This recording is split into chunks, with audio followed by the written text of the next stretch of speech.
We will now transition to the Academic Journal Editors panel discussion.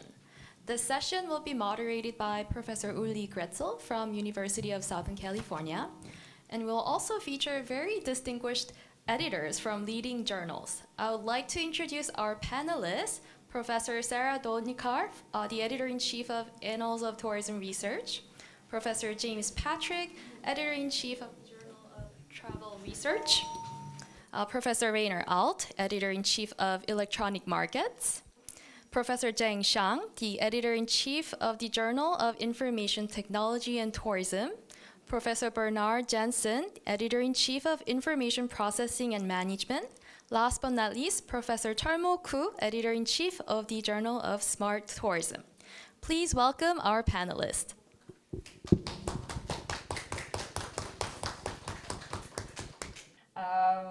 I guess it's around midday in Korea and in Australia, and it's getting very late on the East Coast. So I'm not sure, Professor Alt, where you are. If you're in Europe, then it's of course very late for you.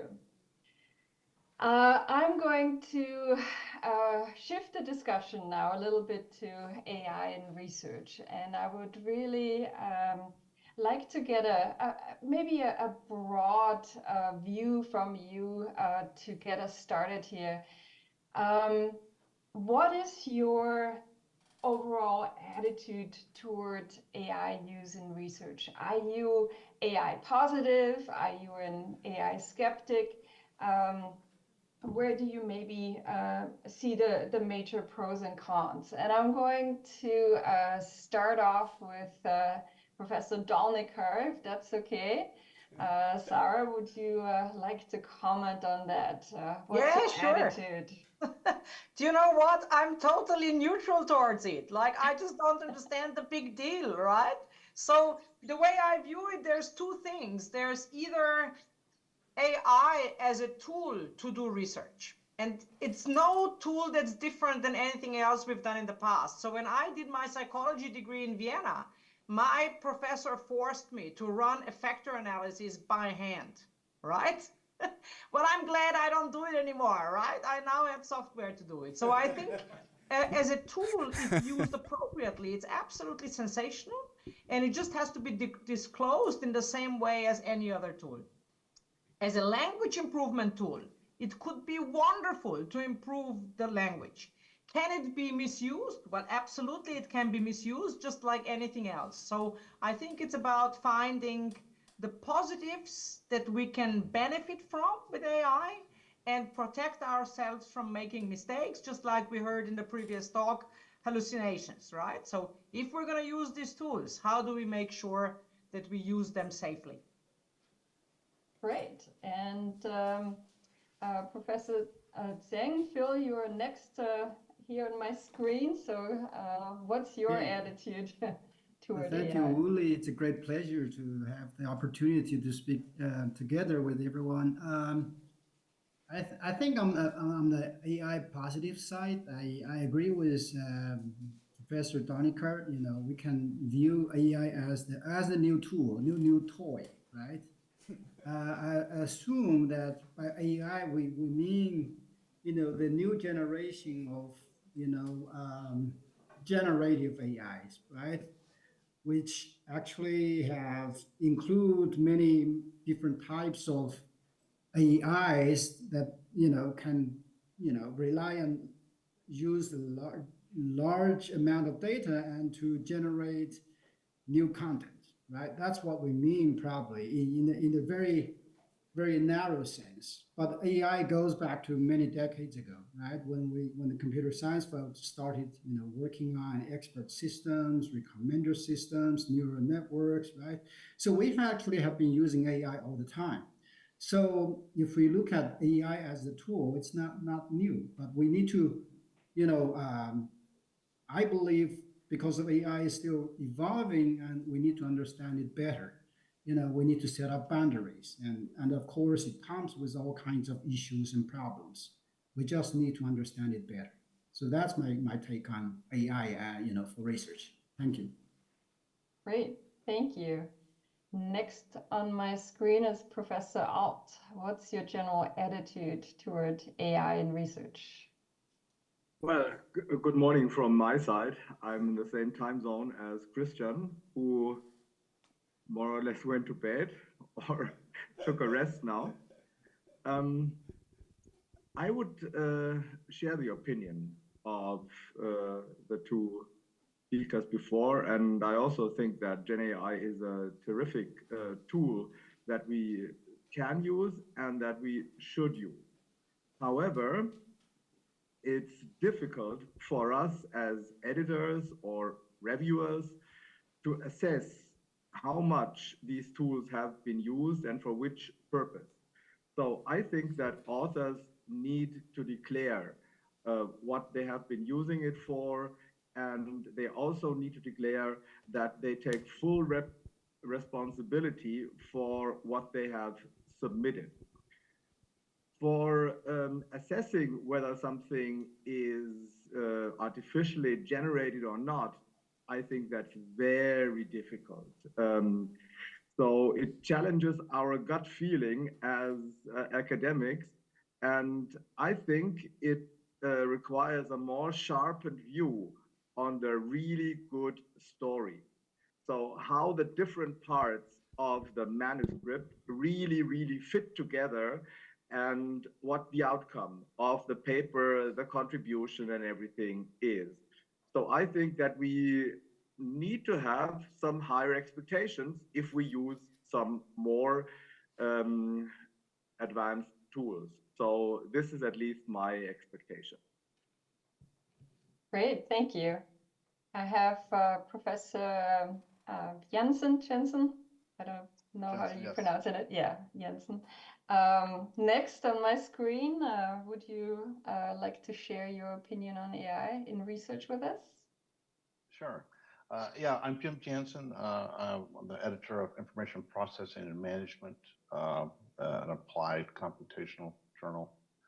I'm in Qatar, so it's very early for here. I'm very AI positive. I think as a researcher, you're going to have to use it or you'll be outperformed in terms, especially in the areas of data analysis, writing. So yeah, it's positive. I use it myself. And again, I think if you don't use it, you're going to be outperformed. In terms of the editorial process, I think we're in a transitional period where Elsevier and many of the big journal publishers are requiring disclosures of the use of Gen AI. I think that's transitional. I think that'll go away. I mean, tools like Grammarly, for example, write sentences that I would never write myself, but I don't have to disclose that. I don't have to disclose copy editors. So I think we're in a kind of transition with the Gen AI and the writing right now. But for now, many of the publishers do require disclosures of Gen AI. But overall, I'm positive. Great. Professor Petrick, thank you so much for joining us. I'm glad you're online. How's the situation in Texas? Oh, Jim, we cannot hear you. I'm an eternal optimist, so I'm very positive about AI. I like to think that we're going to do good with the tools that we're given and not evil. I want to trust people with it, but my fear right now is the generation of data. It's not the fear of people writing with it or using it to come up with problem statements. Like Sarah said, as long as we disclose what we do, it can be powerful and amazing. But as an editor, there's that back of your head fear that if entire papers could be fabricated, and that's a little bit scary. But worst case scenario, someone gets credit for doing something they didn't do. We're not doing surgery on someone's brain, and we're not going to kill anybody in doing so. it's going to evolve. It's going to be a tool that we're going to all have to use as we move forward. So that's all I got. That's great. Professor Koo, would you like to share your opinion? Okay. The editor of ATR, Dr. Sarah Donica, she said the keyword sensational. This is a really sensational because I invited a very well-known professor and journal editors, and also tourism, Journal of Travel Research, Electronic Markets, ZIT, Journal of IT and Tourism, and IPM. These editors, actually is we have to see face to face. And because of the advance of information technology and AI, now we can easy to meet those the top tier editors and professors. This is from my side, Korea. This is a sensational, and this is Journal of Smart Tourism is newly launched journal, just 3 years old. Now I'm talking with those journal editors is 30 years old, 40 years old editors. So it's not a matter of the AI. It's a matter of the how Korea and the tourism disciplines are improving due to this great conference. I'm highly appreciate your attendance and participation. In terms of AI, of course, it's positive. And Korea, as a second language speaker, we are really restriction and limitation of the languages. But now, at least because of AI, we can improve our creativity and operation of manuscript writings. Anyway, we are beyond our originality, and we can create our general idea more internationally. This is a great part of the AI advancement. I think so. Thank you very much. Great. All right. Actually, would any of you care to share maybe a recent publication on AI or using AI in your journals that you think is kind of maybe a great example of how AI is really being researched or being used in research? Can you think of any? Yeah, Jim? Yeah, we had one that it's online first. It's not in print yet, but it looked at the role that chatbots can play in making people or nudging people towards sustainable practices. So and I wrote the editors down. I'm going to destroy their names, but it was Gillang Majid, Liz Tesadaya, and Yu Kim at University of Surrey. Used nudging theory. It was a qualitative study moving towards a better understanding of how it's used and how it can be used. So it's online first, JTR, I believe it was February or March when it first went out. So it's just a few months old. Great. Wonderful example. Sarah, yeah? Yeah, well, we actually now see routinely the use of large language models, and they pop up just in the methodology section. So the most recent one I remember is the design of graphics for experimental stimuli, where there's no more need to pay a designer. You just go and have it generated by your specifications. Perfectly reasonable and clearly disclosed how it was used. I think another one that's going to be really interesting, and we just received the submission on that, is synthetic panels. So that to me is the massive game changer. So if we are able to tap into all the learnings of large language models to simulate what human respondents would say, let's say in a manipulation check of an experiment, that would, make manipulation checks a lot simpler, cheaper, quicker for researchers to engage in. But what I also see, and it does amuse me, I see a lot of undisclosed language work with ChatGPT and similar models. And I must say it's pretty amusing. And the thing that gives it away, it's quite flowery, right? Like a scientific report is quite dry, but people who excessively use large language models and typically aren't native speakers, so they can't really check if it makes sense. It becomes more like poetry, and that's pretty amusing and not always actually constructive, right? Because in scientific writing, a term means something very specific. So by varying the term and making it very flowery, it's not always helping the cause. But yeah, so I would say we see it routinely in annual submissions. So yeah, in the ever-evolving landscape of ChatGPT, there are always advantages and disadvantages, right? So yeah, so I think as humans, as trained humans, we can maybe identify that, but not necessarily if you are starting out or if you do not have the language capabilities. Any other examples that you would like to share? Yeah, Phil? Well, we actually, JIT hasn't published any articles recently, using ChatGPT or whatsoever, right? But, I believe they're coming. I can imagine in the next, coming months, and, we'll be seeing a lot of, manuscripts coming this way.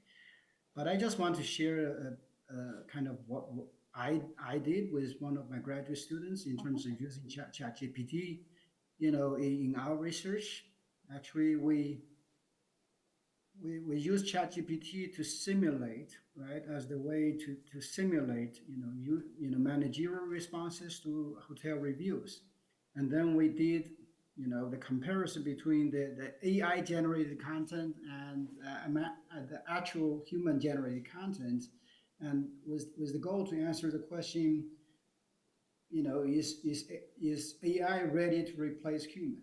So that's the gist of the research. But actually, we generated quite a large amount of data. So it's just an example. I mean, there's many ways, of course, to use ChatGPT and generative AI, but this is just one example using large language models to generate content. Good. Professor Koo, any examples from Smart Tourism?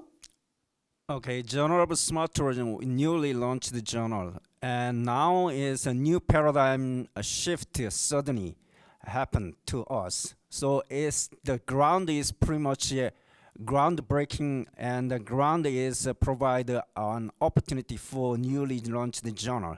So we are trying to catch up the existing journals with the new ideas. This is a great chance. I believe so.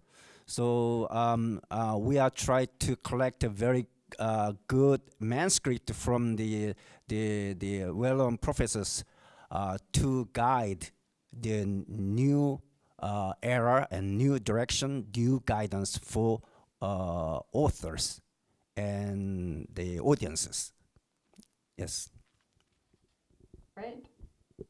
Professor Alt, any examples you can think of from electronic markets? Oh, sure. Electronic markets also has a legacy of publishing research on AI. As you can imagine, recommender systems, for example, they were mentioned earlier. They have a long history of being used on markets and platform systems. So what we see is that the amount of papers that were published on AI or related to AI have obviously increased. And two of the most downloaded articles of electronic markets are two fundamental articles. One is on machine learning and deep learning. That's an article of 2021 and has, excelled to become the most downloaded paper of electronic market ever. And as Turmo has said, electronic markets has over 30 years of history. So this maybe caught some attention, this paper. And the second one is on generative AI. that was published in 23 and has also received many downloads and citations. So obviously there is a need for these fundamental publications. And what we see, and I ran a brief analysis while other editors were talking, in 2022, we didn't receive any publications on LLMs, and even before, so no submissions on LLMs. And then it took off in 23 and 24. So there were many submissions. And the problem, I think, is for us as editors to attract these novel topics. So to be early on with positioning ourselves in these areas, and on the other hand, also to safeguard in our desk reject processes that we identify those papers early on, which obviously have been created automatically and fulfill only little quality expectation. Professor Jensen? Yes. I think for IPNM scope, just about every paper now has to address the large language models or the generative AI in some respect. Either they use it as a baseline or use it as a state-of-the-art model or explain why it's not applicable.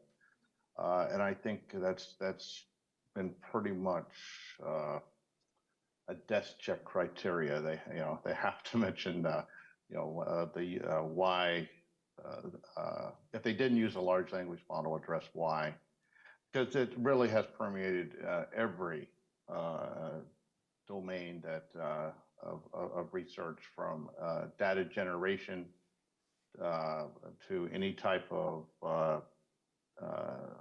labeling, clustering. It just goes on, and qualitative analysis.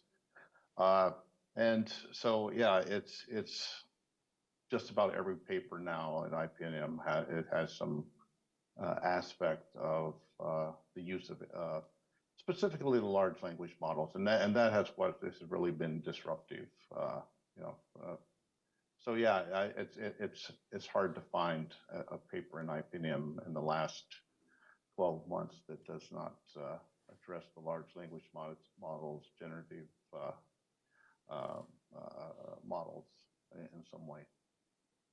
Great, thank you. So I hear a lot of examples that really use it for collecting the data, for maybe even analyzing the data, and then also in the publication process.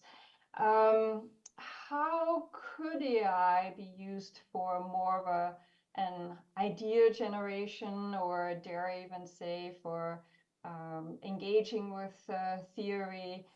Any thoughts on that? What's the role of AI in kind of maybe the earlier stages of the research process? Sarah, do you have any thoughts on that? Absolutely. I would like to think that my ideas are the best. So I'm convinced large language models are not going to be better than my ideas, but my colleagues from engineering totally disagree. They said I'm already behind. I've talked to people who said, oh, we just work with large language models, and let's say they give us 10 ideas. 9 of them are really bad, but one's worth thinking about. So I think it's just a different approach. You don't walk in with a deterministic view that the large language model is going to give you a brilliant idea, but it's a bit like the language editing. You play with it, right? Like you interact with it, and then maybe out of that interaction, just like in a human brainstorming session, something really exciting happens. Can I just make 2 more comments? Yeah, sure. Responding to some of the other comments. I think what's actually really important is to differentiate, right? If you think of AI generally, we mentioned clustering, machine learning. Well, my PhD supervisor wrote a paper in '92 on self-organizing feature maps for clustering. So I think we really need to differentiate what we're talking about. I think the disruptive action now is from the large language models. That's really ramped it up, where we see a whole shift in the paradigm. And the other thing I wanted to say about the position of the editor is I do see a lot of papers come through, and I see the same pattern I saw with COVID and Airbnb.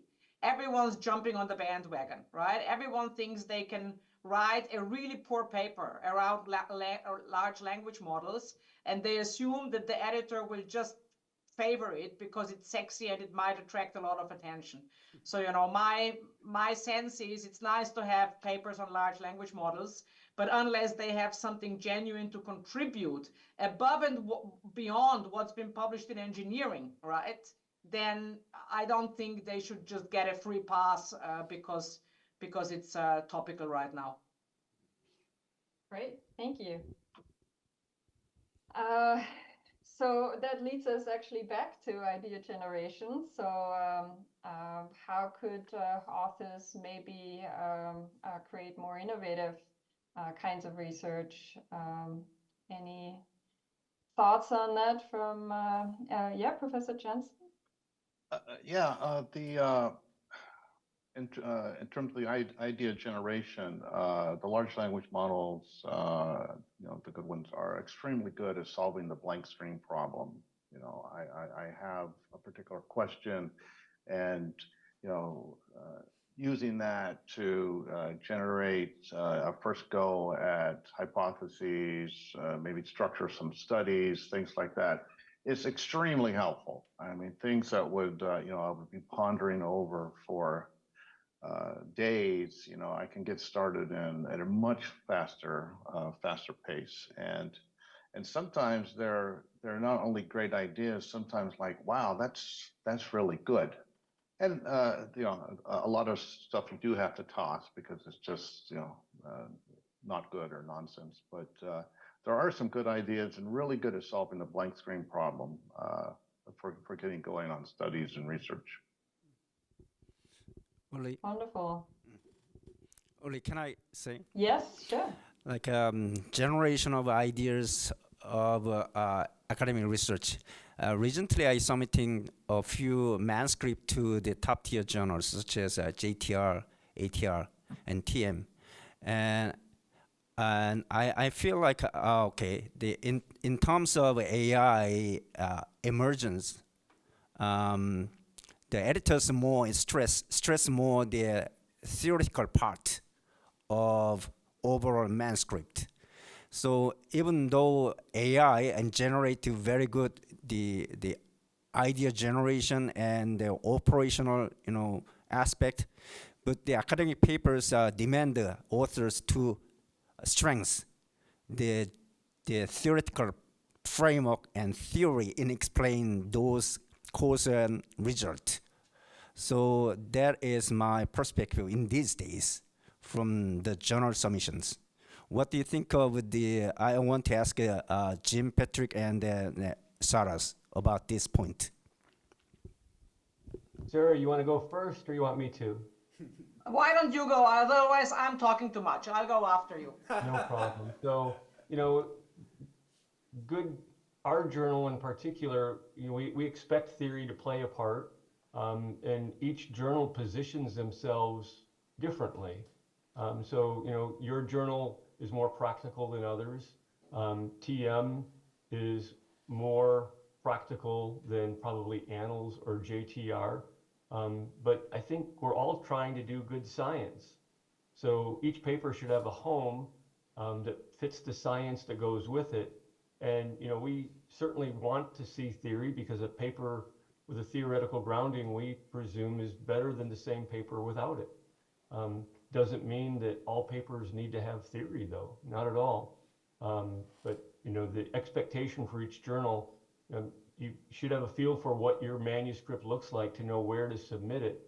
And, you know, we're seeing AI used tremendously in papers that are submitted that still have conceptual grounding.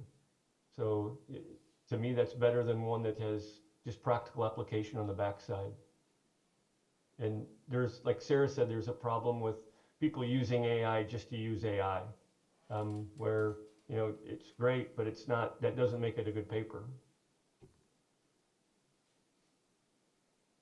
All right. Yeah, so I can only agree with that. In Annals, you don't have to contribute to theory. You can contribute to methodology or to theory. So that opens the door very wide for large language model studies. So it's contributing to theory or contributing to methodology. And the latter does not require any major kind of theoretical discussion, really. And then, of course, there's journals that are openly and overtly saying we are applied journals. So we look at applied problems, we fix applied problems. So, you know, I think there is absolutely nothing preventing people to publish outstanding methodological work in the area of large language models or AI more generally. Certainly not in Annals, but I'm sure not in JTR either. It's just a matter of how it's presented. But I will say we get a lot of poor applications, submissions, because people, honestly, that's a bit of how academia has changed. You know, when I was a PhD student, I was taught to study something that excites me, right? Now I hear networking talks and mentoring talks where early career people are told, jump at what's going to give you the biggest citations, right? Which I think is terrible advice to give an early career researcher. But the result from that change in how academia works is that now large language models is the hip thing to do, and everyone's doing it, but doing it quick and dirty. And no, you know, Annals and JTR and your journal will not publish quick and dirty stuff. So I think that's where I would see where we stand as Annals. Yeah, Phil, what's Uli, yeah, your I can take jump on in that? here. I agree with Professor Pietrik 100% in terms of, you know, every journal might have a different angle at, you know, looking at what science means, right? And JIT, I believe, is quite different from other, you know, mainstream journals because we actually JIT sits at the intersections between technology and travel and tourism, you know, hospitality, right? So it's less a theory, but I would not say, you know, it's really applied journal. You know, we honestly, I don't care that much about applications. It's more about, you know, what is meaningful intellectually and conceptually, right? And Uli, you have been, you know, with JIT for many years, and you know what we are about. So it's about, you know, asking the question why it is interesting, you know, intellectually, right? That's my view of what you know JIT is. Professor Alt, any thoughts on this idea generation, Oh, role sure. of AI and AI and theory? Oh, sure. I think we talked about AI as a tool, and I think we need to consider it as a tool. We cannot outsource our own academic or intellectual part of the work. I think that really where humans do have advantages regarding AI. So, for example, we just for fun asked GPT, well, which Higgs track should we submit our paper to? And well, actually, we didn't follow this advice because it didn't lead anyway. So I think if you ask GPT, where should I publish my research or what should I publish on, those are the wrong questions. So you might do it for fun, but that's only it. So I think you need to have an original idea of what you try to achieve, and then you can use the tool for it. And actually, I think publishing insightful, original, impactful work, that's what we all are trying.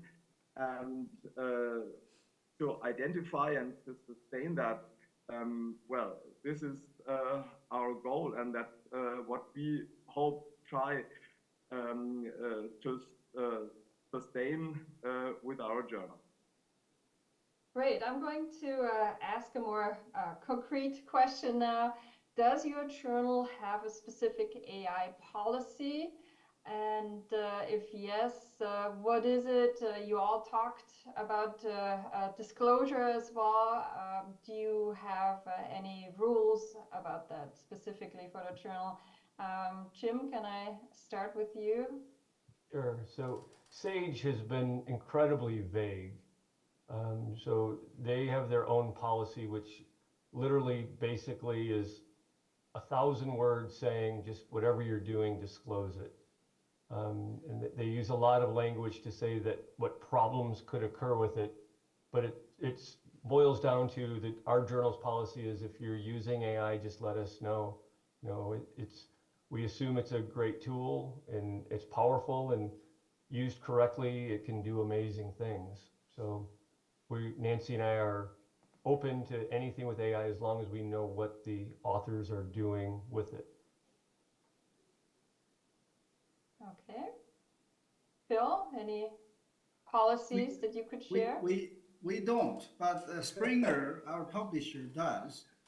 But it's quite general and very vague. I don't think, you know, the publishers or the journals have the resources to track down, right?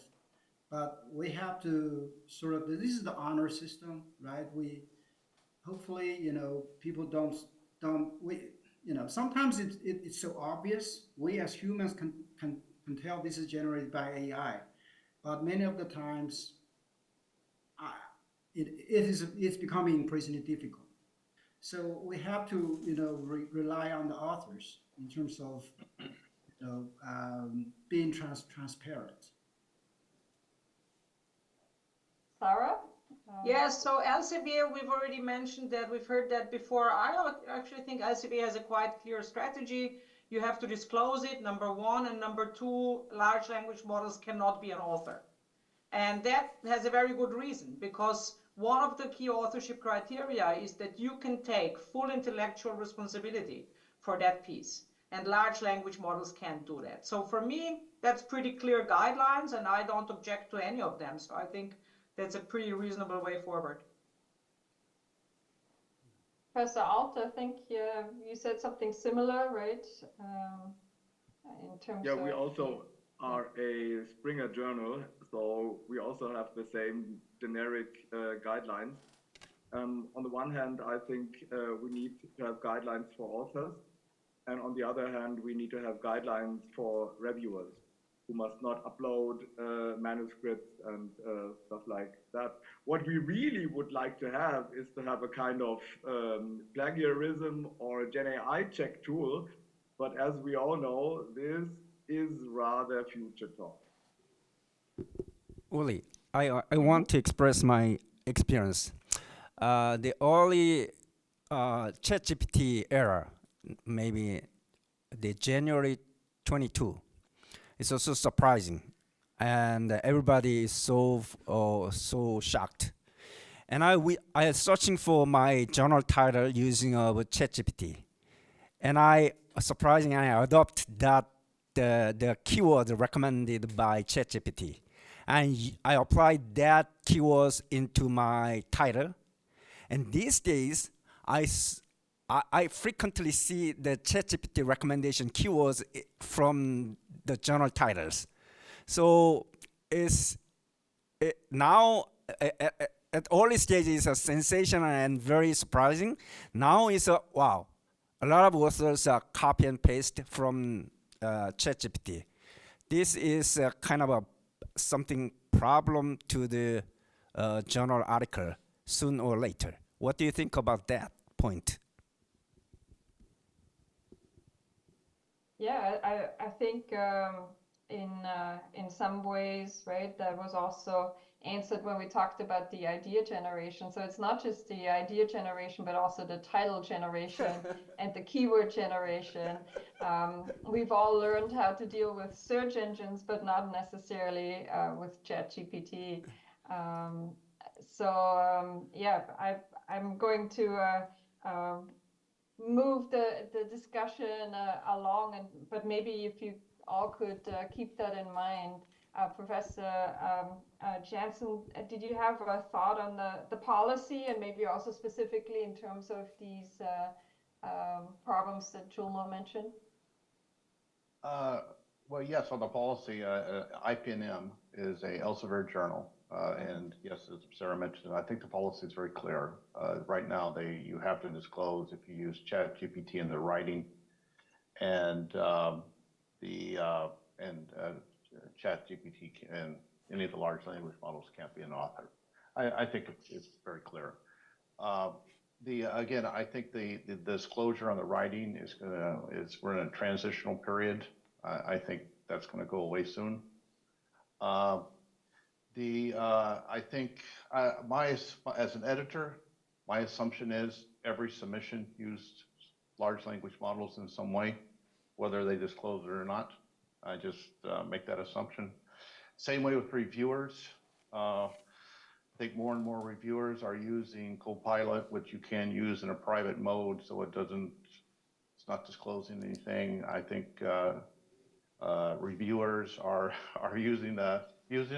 And in fact, before I submit a paper, I actually upload it to Copilot and ask it to review my own paper, because I assume reviewers will do that immediately first. So, and then I address those problems, and honestly, sometimes it comes up with some good ideas to improve my paper. I have a very specific prompt I use to simulate that. So yeah, I am under the assumption that either now or in the near future, every submission will use the large language models in some way. So I just that's kind of my attitude towards it. Yeah, that's very insightful. So any other thoughts on how this is changing the editorial process, the review process? Sarah, did you have any specific examples No, here? beyond No? what we just heard before, that was a really good point, and that's been a real problem for the grant funding review system, not so much for the journals.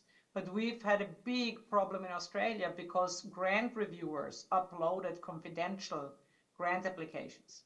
So that's where it gets really quite concerning when people have intellectual property that's worth a lot of money if funded, well, even if not funded, could be commercially valuable, right? And those things are floating around on large language models. So I think that's a real problem. Yeah. I love the idea. I'm going to do that immediately. Ask Copilot for reviewing my papers. That's just brilliant. So hopefully you will give away your secret prompt to us at some point. Yes.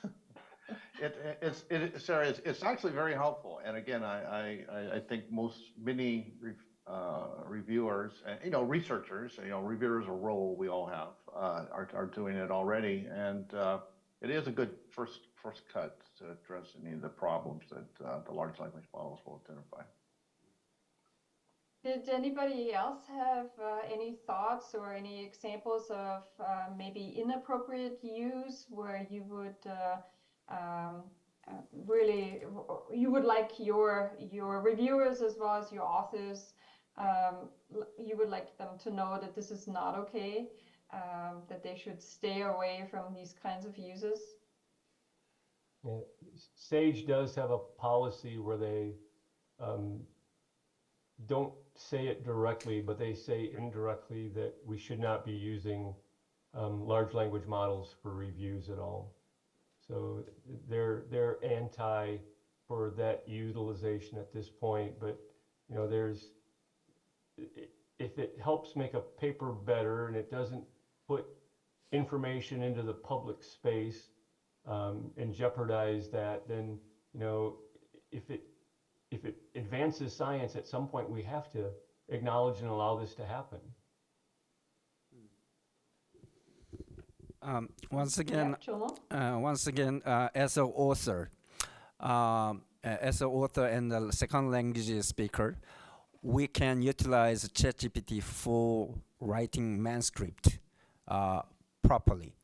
Properly means language. So as for reviewers, it's similar to authors. So I review the manuscript and I writing roughly, fastly, and then I put my review note into the ChatGPT, and then that ChatGPT helped me to the very good English writing based on my review comment. So actually, it's very helpful to reviewers who wish to summarize my, lack of language problem, something like that. So it's essential part of the academic processing work in these days. To me, I don't know the others. To me. Yeah, and I would like to ask that question actually as a follow-up. Does it change our expectations? Does it change our expectations in terms of the quality of the research, the manipulations, the quality of the data analysis, the presentation, the language, the writing? Any thoughts on that? Professor Alt, I saw you nodding. Yeah, sure. I think that really needs to be the case. So if we have more sophisticated tools, I think we need to expect also more sophisticated results. Otherwise, if we don't improve on quality, what do we improve on? Do we improve on quantity in producing even more papers at lower quality probably? I think this is not the goal. I think we need to maximize quality, and my expectation is that research is done more thoroughly and the stories are improving and not, deteriorating. Phil, any thoughts on that? Well, I don't think we will expect more. I just feel if it's a tool, being used in a good way, the overall quality and quantity will improve naturally. That's a natural result of this, right? So as editors, I don't think we should say, just look out for better papers. I think the better papers will come anyways. All right, Sarah, any thoughts on that? I think to come back to the original question, I'm also a non-native speaker. And so I know exactly the pain, especially from German to English, because in German language, complicated long sentences are very sophisticated. So you have to really, really unlearn that. But what I would say is that I think language is just so important to scientific writing that it is really risky to think a large language model can do this accurately. So I mean, it's just really a warning. You would not believe, I notice often I will write manuscripts. My students have a manuscript and I will go, they have to actually sit next to me as I work through it.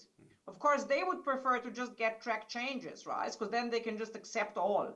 But I make them sit next to me because it's a process of also learning how to create that narrative. And you would not believe how often I look up a term in the dictionary. I probably 10 times every writing session, even though I use the term or my student uses it. And I go back to the dictionary to convince myself absolutely that that's the correct term. So yes, you can use large language models, but that does not absolve you of the responsibility that the terminology that is used in your final manuscript is the right terminology. I think that's really risky. Just because it sounds pretty, it doesn't actually express what you as a scientist would like to express.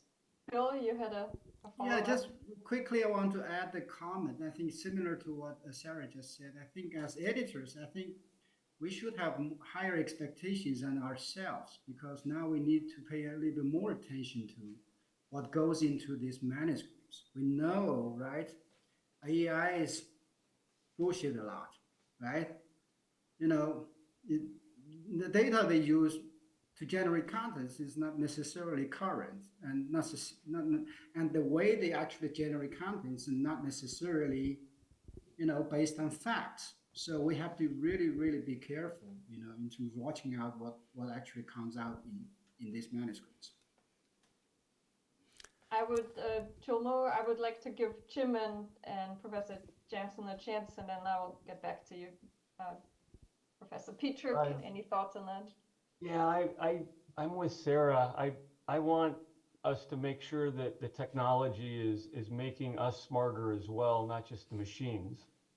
And so machine learning says the machine gets smarter, but we're educators first. You know, how do we get young writers, you know, future professors and faculty members to be better at their craft? And having the computer be better at it doesn't mean they're better at it. So I think we have to hold all of our students and the people that we're editing papers for at a higher standard. So yes, as the tools get better, we expect the process to be better and the outputs to be better.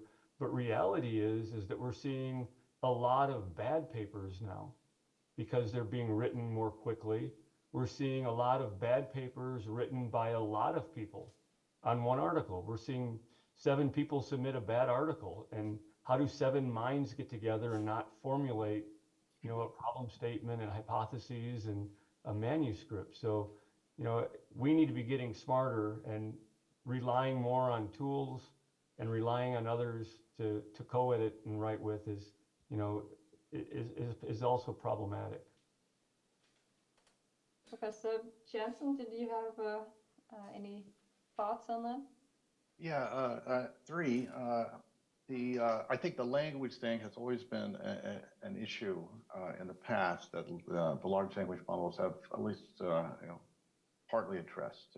You know, not only are many people writing in a second language, the readers are reading in a second language. So it's got to be, you know, you got to give the authors, you had to give the authors a little bit of slack on the proper English, but it couldn't be too bad because, you know, the readers are reading in a second language.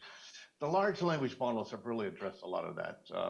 I am a native English speaker, and, you know, for my top papers, I used to always get them copy edited, always. But it's just not needed anymore.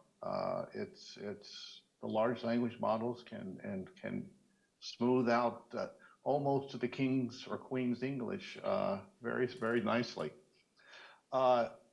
And so, you know, that's been a positive. On perhaps the negative side, the quantity of submissions is just skyrocketing. IPNM will probably hit 4,000 submissions this year, which is a pretty good year, about 25% year-over-year increase for us.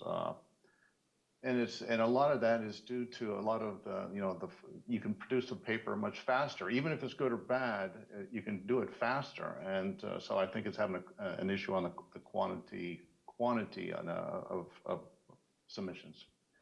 The large language models have been really great on the research side also in terms of, I've taken all our papers, and there's something called RAG, retrieval augmented generation, where you can take a set of papers and then use the large language models just to query those particular papers.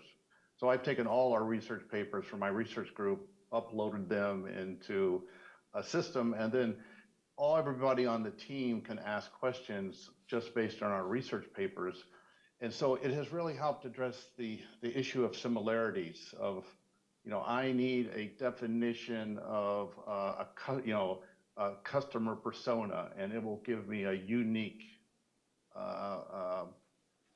definition just based on our prior research. So it's been very helpful in that regard. So like I said, I'm very positive about what these large language models can do for us researchers, producing really good quality research that a lot of people can read and understand. All right, I'm conscious of time, so I would like to give all of you the chance to maybe provide us with a summary statement, anything you would like our audience to hear. Chulmo, would you like to start us off? I want to ask a critical question to all of our editors here. You know, like Phil, you mentioned the intersection of IT and tourism. So JIT is a journal of kind of a interdisciplinary position, right? And NRS and JTR is original, the field you got from tourism side. And electronic markets Reinhardt, you are the applicable the journals. So anyway, and Reinhardt gave us the chance to make a smart tourism 2015, and now smart tourism one kind of a not mainstream, but it's stream somehow. And IPM is Jim Johnson. He's a computer science professor. So we are slightly difference and similarity, dissimilarity position toward AI in academic field. I want to hear from you your position about this era of AI in your journal. Great. Jim, Patrick, would you like to start? Yeah, I think that's kind of the position. The first question that we answered today was really similar. You know, our position is that we want science to be better. We want manuscripts to be better. We want them to be innovative. And, you know, AI is going to play a role in that, but so will all other topics, right? So we're just looking for the best science that's out there, and AI should help it. It's a tool that should be used to advance what we know. All right. Professor Jansen, any statement either in response to Julmo or generally, where do you see this going in your journal? What's important to you?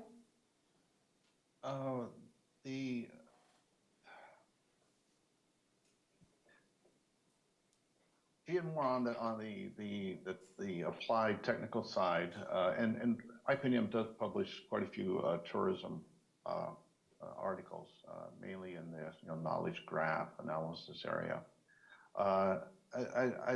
It's hard to find an area where large language models cannot assist.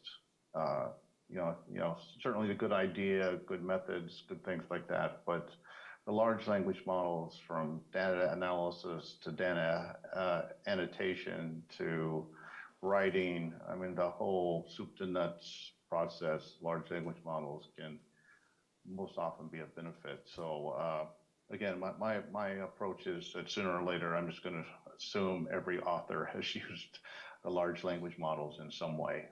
I think it's coming, if it's not already here. Professor Alt? Well, two things. The first is AI in the field of electronic markets. I think this is something which will become a kind of inherent aspect in most papers.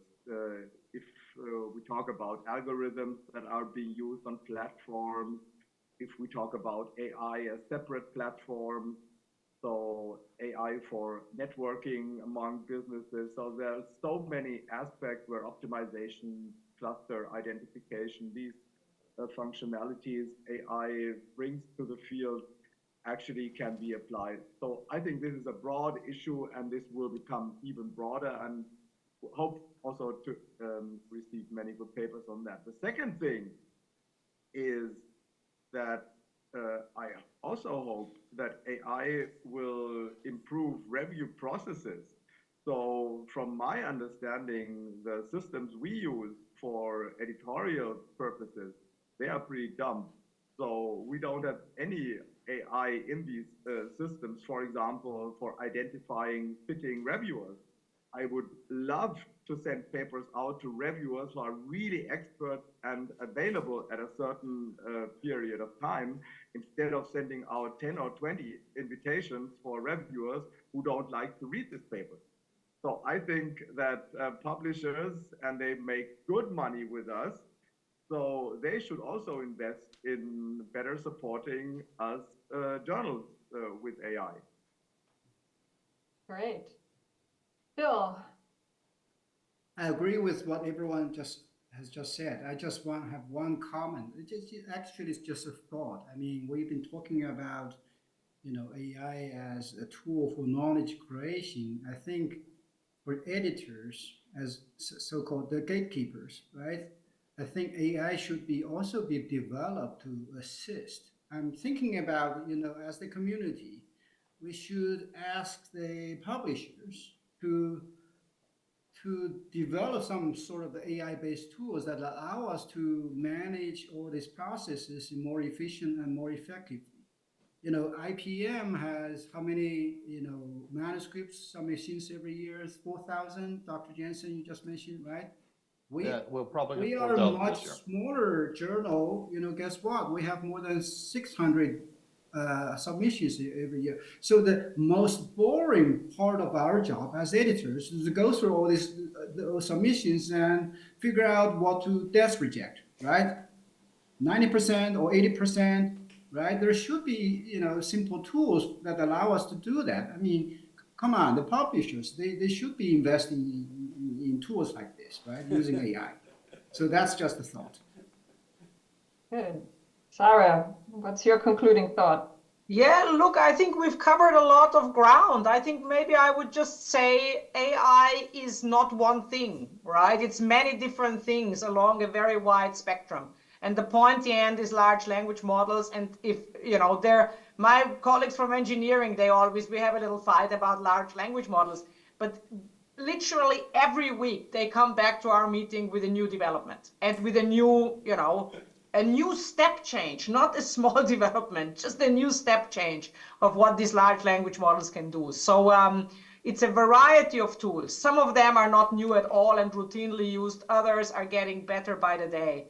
So like any tool, we need to harvest the most benefit and expose ourselves to the least risk. Wonderful. Well, it was a real pleasure.